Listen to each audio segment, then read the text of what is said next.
Hey guys, welcome back to All Around Lego, and today we will be reviewing Bricoleur's Bricks' biggest 501st variation that requires 8 501st battle packs to build. Let's get into it. Let's start this review off with some particulars. This set requires 8 501st battle packs. It is somewhere in the ballpark of 2,400 pieces, or 2,400, and it comes with a ridiculous amount of figures, and it's going to cost $200.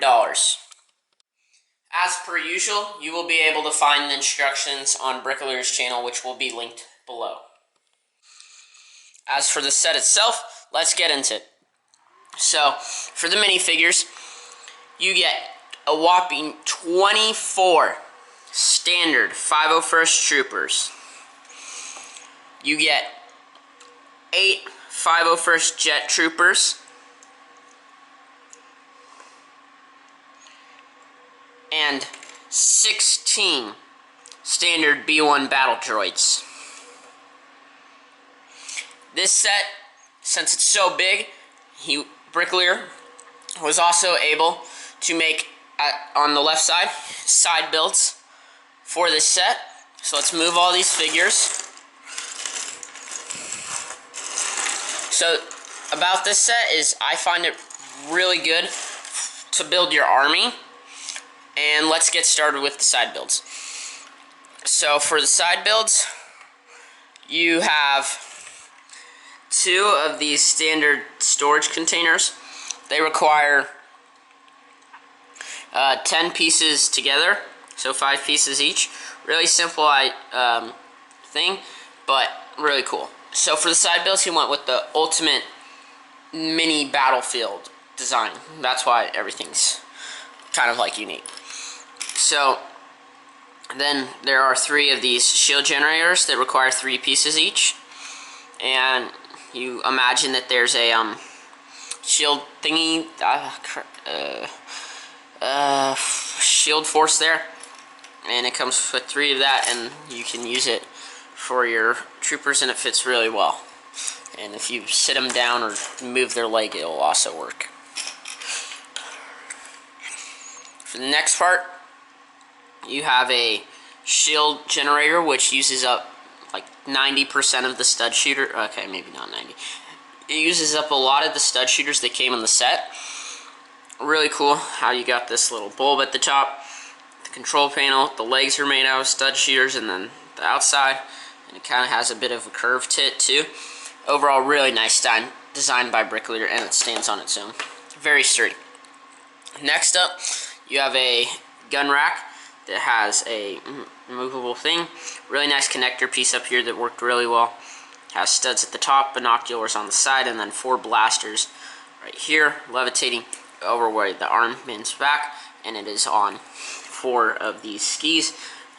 Works really well balancing wise, and it's a quick area for your troops to go grab a weapon in case of emergency.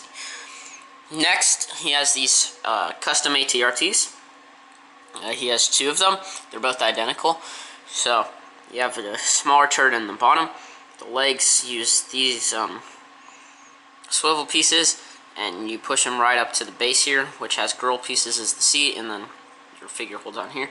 Shield piece is the shield, like armor area. In the back you have the little antenna, and then the blaster for the trooper, and then the back support, which can be moved up and down. Once again, you have 2 of those. Next, you have a speeder with sidecar. Really nice turrets in the front with the armor and the speed, and then the pipes under it. Works up really well. Has an area to store the blaster and the binoculars, and then has this ramp piece that comes up. Arms has the side of it with this cool tail fin, which looks really nice. Not a really major seating area, but it still works. And then you have this place, the seat that can be moved up and down, and then some stud shooters is the engine thrusters. And then for the sidecar, you're connected up there. Has another blaster for them, and at this time it's facing this way. Has an actual seating area with studs. Has a control panel, and then this 4-way cannon that can be moved up and down to any level. with the scope there. Oh, didn't see that scope. And then the side part with panels. I do really think it would have looked cooler with a out the sidecar, but it looks really cool regardless. So next you have a bunker. All of these are really sturdy. Like, this is one of his best. The ATOT, I'll explain it later, is really sturdy too. So for this bunker, you have a bit of design at the bottom, blue, and then the ramparts that come up on either side, and then either side you have two turrets that can move in any direction and stuff. Really nice mechanisms to make that happen. And then in the back you have the little holding spot, the 3 control panels, and then over here you have other stuff, other control center things. Got red lights, and he used most of the ATRT legs for that, which I find really cool. Now for the droids, he made a 3-legged spider droid using the rest of the stud shooters, and that has the eye, and it's, I think, a sniper one, he said, because it has really accurate and 1 blaster up by its head, and then the back leg back there for really good support. Really nice. You can move it in any direction you want. And after all these side builds, you still have a lot of extra pieces, which is nice. And this is the final side build. It's the homing spider droid, which is really nice. I love it. It's crazy to think that he got a sort of cylinder shape, considering that the pieces from the set do not make that. So you have 4 identical legs. They all have a brick down here, and then the thin part, and then used a lot of the bark speeder front, and then sturdiness, and then a pull at the top for all 4. Some stud shooters and 1x2 plates, and then he used some ATRT legs to connect it up. Then in the back he used to hook up these fins, the ATRT, this thing, control driver or whatever, to put some lightsaber hilts on it and then make that work with the blue fins. It's identical on both sides. And then at the top you have a really simple and easy blaster, and it's repeated on the bottom, and you can adjust the legs in any way you want, which is really cool. So now on to the main part of the set, obviously the ATOT. It's really good. When it comes to sturdiness, this might be Bricoleur's biggest one. So you take your 2 fingers here, you can just pick it up easy like that. Any fingers, if mine aren't huge hands, but really insane. So we'll start in the back. It comes with 8 legs. They are all really well designed.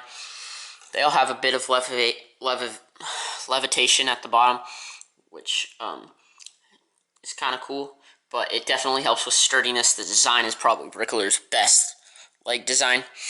I'm a huge fan of it. So in the back you have these 4 turrets on either side, right?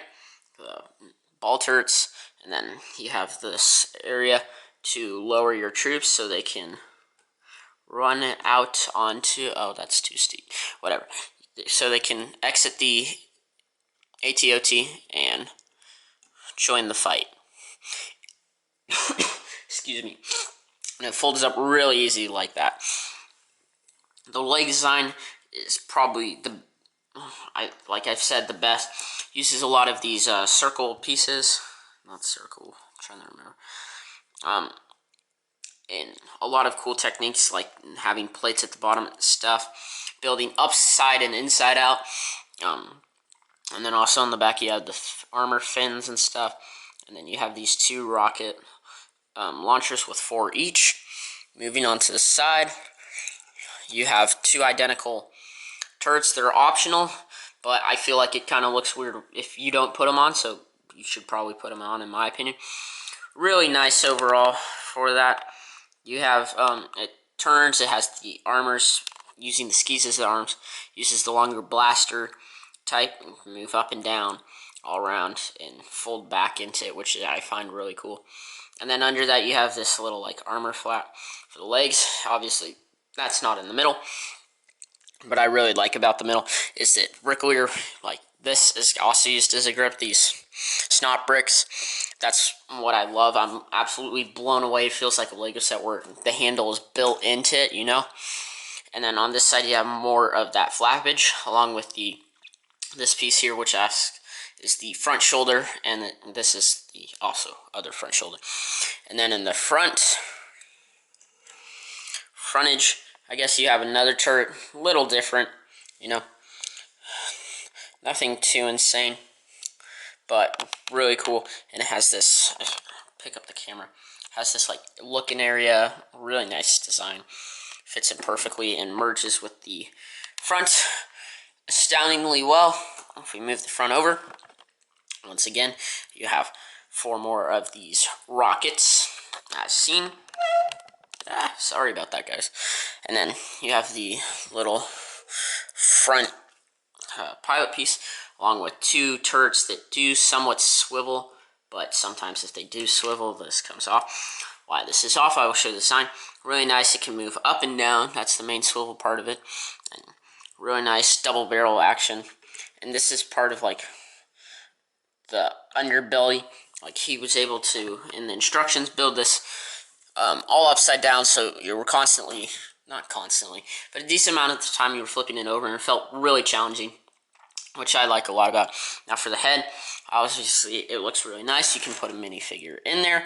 It all folds up with these flaps and stuff so that you can, like that, so you can fit your minifigure in there, and you have the tunnel behind it, which is also really cool, so you can fit like 2 minifigures in there, and when you want to put it back, it all just folds in really nicely.